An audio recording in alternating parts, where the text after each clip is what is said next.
तो मित्रों, मैंने तो आज तक नहीं देखा कि टिकट कटने से कोई शहीद होता हो।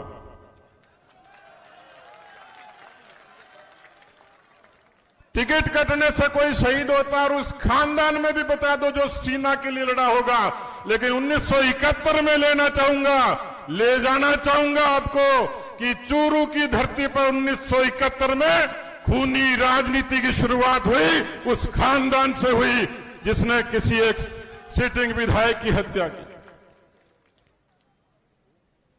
आपका दिल अभी भी नहीं माने, लेकिन जिस परिवार के, जिस खानदान के दरवाजे पर सरपंच को लेकर सांसद तक पहुंचा दिया, एक घर के राशन कार्ड के सारे सदस्य प्रधान, प्रमुख और संसद और विधायक बन गए हो, ऐसा पार्टी की रीति नीति में, विधान में आज तक मैंने नहीं देखा। और फिर भी कोई कहे मैं शहीद हो गया, तो ये तो चुनौती है चूरू जिले के लोगों को।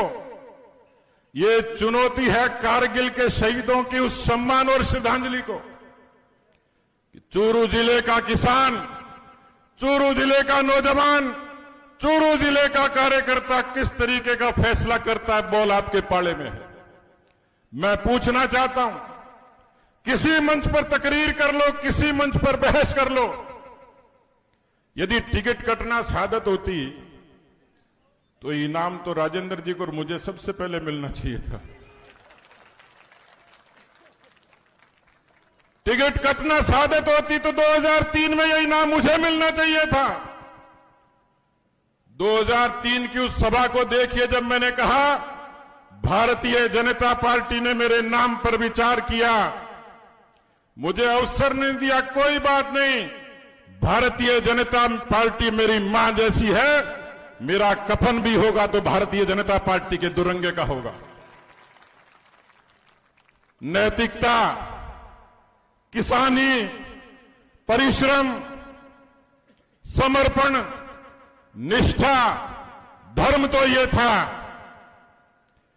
कि आज वही शख्स यदि देवेंद्र झाझड़िया के और सीपी जोशी के बगल में बैठा होता तो मुझे लगता है कि उसकी शहादत नहीं, उसका मान सम्मान और ऊंचा होता। मैं आप लोगों से पूछना चाहता हूं, लोग चर्चा करते हैं सट्टा का भाव इतना चाल रहे हैं। अब आप और मैं तो सट्टा लगाता ही नहीं, सट्टे का धंधा कौन करता है? ये चुनौती भी आपको है, ये चुनौती भी आपको है।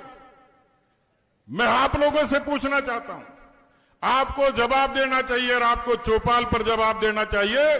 उन जबानों पर ताले लगा देने चाहिए जो चौपाल पर ये तकरीर करते हैं कि एक टिकट कटने से कोई शहीद हो गया। मैं आपसे पूछना चाहता हूं, मेरे ख्याल से देवेंद्र का घर देखो,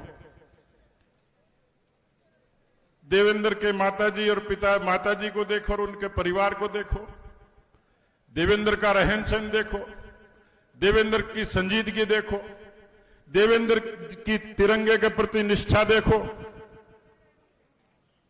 तो मैं आपसे पूछना चाहता हूं, भारतीय जनता पार्टी ने एक किसान के बेटे को, कोई भाई कोई सर्टिफिकेट बने हुए के किसान को, यो ही किसान को हुआ वो और यो ही जाट है, थे देवेंद्र ने जात बार कर दियो क्या?